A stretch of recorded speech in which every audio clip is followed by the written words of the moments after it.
신명기 22장 22절부터 29절까지의 말씀입니다. 저 여러분이 함께 합독하십니다. 22절부터 29절까지 신명기 22장 22절에서 29절까지 말씀 함께 보십니다.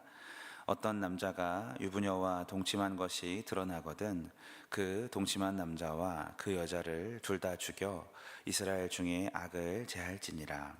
처녀인 여자가 남자와 약혼한 후에 어떤 남자가 그를 성읍 중에서 만나 동침하면 너희는 그들을 둘 다 성읍 문에 끌어내고 그들을 돌로 쳐 죽일 것이니 그 처녀는 성 안에 있으면서도 소리 지르지 아니하였으며 그 남자는 그 이웃의 아내를 욕보였음이라. 너는 이같이 하여 너희 가운데에서 악을 제할지니라. 만일 남자가 어떤 약혼한 처녀를 들에서 만나서 강간하였으면 그 강간한 남자만 죽일 것이요 처녀에게는 아무것도 행하지 말 것은 처녀에게는 죽일 죄가 없음이라. 이 일은 사람이 일어나 그 이웃을 쳐 죽인 것과 같은 것이라. 남자가 처녀를 들에서 만난 까닭에 그 약혼한 처녀가 소리 질러도 구원할 자가 없었음이니라. 만일 남자가 약혼하지 아니한 처녀를 만나 그를 붙들고 동침하는 중에 그 두 사람이 발견되면 그 동침한 남자는 그 처녀의 아버지에게 은 50세겔을 주고 그 처녀를 아내로 삼을 것이라. 그가 그 처녀를 욕보였은즉 평생에 그를 버리지 못하리라. 아멘. 할렐루야. 오늘 새벽에도 말씀의 은혜가 우리 가운데 풍성하게 있고 삶의 선명한 기준이 되시길 예수님의 이름으로 축복합니다. 성과 관련된 문제는 개인의 프라이버시라는 생각들이 강해서 감추는 경향이 있습니다. 하지만 하나님의 말씀이 그 부분을 조명하시면 교회에서는 이 부분을 진리의 빛으로 환하게 비추어서 숨길 것 없이 하나님 앞에 죄짓지 않고 살아가야 되는 줄로 믿습니다. 믿습니다. 네. 그것이 무엇이 되든 하나님이 조명하시면 잘 봐야죠. 하나님은 우리가 성의 문제를 생명의 문제로 인식하고 중요하고 확실하게 다루시길 원한다는 것이 오늘 말씀의 핵심이겠죠. 노아의 홍수, 소돔과 고모라의 심판은 본질적으로 성적 타락의 심판입니다.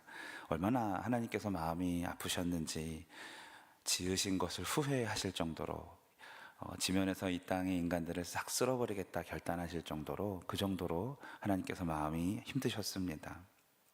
오늘 말씀은 성적인 문란이 개인적인 영역이 아니라 공동체 차원의 문제라고, 공동체가 대응해야 되는 공동체 차원의 문제라고 우리에게 날카롭게 선포하고 계십니다. 자, 22절을 보면 유부녀와 간음시에는 둘 다 죽이라 합니다. 23절을 보면 약혼이라는 원어 메오라사라는 것이 이미 이제 법적 절차를 다 마치고 신부에게 치를 지참금까지 다 지불한 상태에 있을 때 쓰는 호칭입니다. 이제 예식만 올리면 되는 상황이고 이미 그 마을 사람들은 이 사람이 이 남자의 아내인 것을 다 아는 그런 상황입니다. 23, 24절에서 이 약혼한 처녀가 다른 남자랑 동침하였을 때 만약 이 여자가 구조 요청을 하지 않았으면 둘 다 죽여야 합니다. 여인이 자신이 정말 생명의 위협을 받는 한이 있더라도 또 이것이 드러났을 때 파혼의 위기가 있을지라도 목숨을 걸고 강하게 저항하면서 소리쳐야 된다는 말씀이겠죠. 마치 그리스도를 신랑으로 모신 교회가 어떠한 유혹과 어떤 위협에도 절대로 타협하면 안 된다라는 말씀과도 같습니다. 들에서 아무도 없을 때 당한 처녀는 죄가 없다 합니다. 그 저항을 들을 사람이 없기 때문입니다. 때문에 남자만 죽이는데 26절에 보면 들에서 강간한 사람은 그 이웃을 죽인 것과 같기에 살인으로 무겁게 간주합니다. 자, 여러분, 강간을 살인과 같은 선상에 놓고 계십니다. 성경에 비하면 우리나라 헌법이 많이 약하죠. 죽여야 됩니다. 간음이 아니라 강간한 사람은 그냥 죽여야 됩니다. 28, 29절을 보면 처녀 총각 사이에 동침을 하면 발견되었을 때 그 아버지가 동의하면 처녀의 아버지가 허락하면, 동의하면 은 50세겔을 지불하고 평생 부부가 되어야 합니다. 누구도 혼전 성관계를 쉽게 생각하지 말라는 말씀이겠죠. 출애굽기 22장 17절에서 만약 아버지가 그 남자가 마음에 안 들어서 거절하면은 징벌금을 내야 합니다. 그러면 돈이 많으면 좀 그렇게 해도 되겠네요 라고 생각할지 모르겠지만, 징벌금을 낸다는 것이 어떤 의미냐면, 이 남자는 한 가정의 범죄자가 되었고, 여러분, 우리가 왜 동네로 성범죄 이력이 있으신 분들이 이사 오면은 문자 메시지가 오잖아요. 얼굴이 뜨고. 그것과 같이 그 마을에 다 퍼졌다라는 얘기입니다. 그 남자의 범죄 행위가. 오늘 말씀의 핵심은 무엇입니까? 그러니까 약혼한 처녀의 성은 그 여인의 생명과 같다.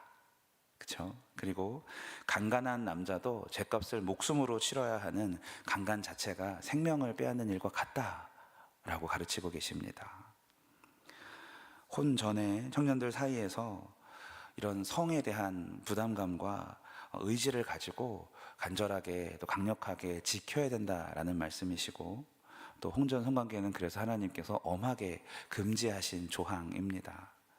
오늘 말씀을 잘 보면 성을 업신여긴다라는 것은 자기 생명을 업신여기는 것과 같아요. 그렇죠? 다 죽이니까요. 음란의 궁극적 뿌리는 생명을 경시하는 것이기 때문입니다. 하나님께서 생육하고 번성하고 충만하라는 것은 이 가정 내에서 부부관계가 아니면 불가능한 일이죠. 오늘날에는 이것을 너무 가볍게 생각하고 입에 올릴 수 없을 만큼 파괴되어 있습니다. 대학가 주변에는 동거촌이 이미 활성화되어 있고 벌써 오래됐죠. 우리나라는 간통죄가 폐지됐습니다. 여러분, 우리는 반드시 성경적인 기준으로 살고 가르쳐야 하는 사람들인 줄로 믿습니다. 혼전 순결과 가정의 성적 거룩함을 유지하는 것이야말로 어떤 것과도 비교할 수 없는 생명 윤리이고 창조 질서인 줄로 믿으시기 바랍니다. 모든 성도는요, 이 성적 기준에서도 하나님이 드러나야 합니다. 할렐루야. 제가 이 설교를 청소년들한테 하면 아멘이 되게 큰데, 청년들한테 하면 조금 작고, 어르신들한테, 30, 40대한테 하면 더 작고, 어르신들한테 하면 크시더라고요. 네. 어떻게 침상을 더럽히고 가정을 지키겠습니까? 예수님은 산상수훈에서 성의 기준을 훨씬 높게 세우셨습니다. 마태복음 5장 27에서 30절 말씀 잠깐 읽어드리면, 또 가늠하지 말라 하였다는 것을 너희가 들었으나 나는 너희에게 이르노니 음욕을 품고 여자를 보는 자마다 마음에 이미 가늠하였느니라. 만일 내 오른눈이 너로 실족하게 하거든 빼어버리라. 내 백체 중 하나가 없어지고 온몸이 지옥에 던져지는 것이 유익하며, 또한 만일 내 오른손이 너로 실족하게 하거든 찍어내버리라. 내 백체 중에 하나가 없어지고 온몸이 지옥에 던져지지 않는 것이 유익하니라. 30절까지의 이 말씀은 눈도 손도 이 성적인 범죄에 가담했으면 잘라버리라는 말씀이겠죠. 예수님 말씀대로만 살면 두 눈 뜨고 양손 가지고 살 사람이 얼마나 되겠습니까? 극단적으로 이렇게 표현하실 만큼 간음의 문제는 굉장히 중요합니다. 할렐루야.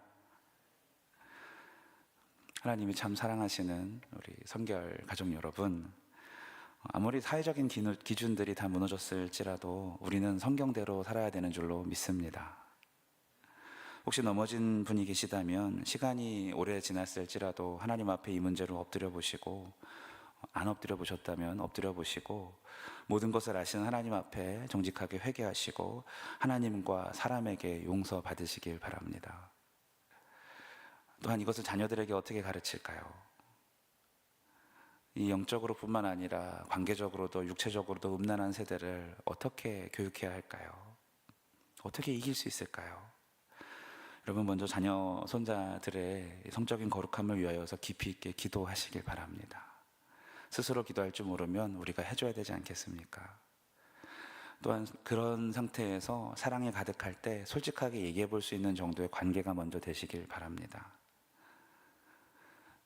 만약 이미 빗나갔다면 더욱 돌아오게 해달라고 하나님 앞에 매달릴 문제이지 방치할 문제가 아닌 것입니다.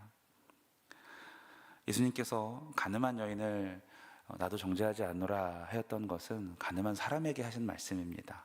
그러면 가늠하지 않은 사람한테는 무슨 말씀을 하고 싶으셨을까요? 그 뒤에 있는 말씀, 가서 다시는 죄를 범하지 말라. 이것이 우리에게 하시는 말씀이겠죠.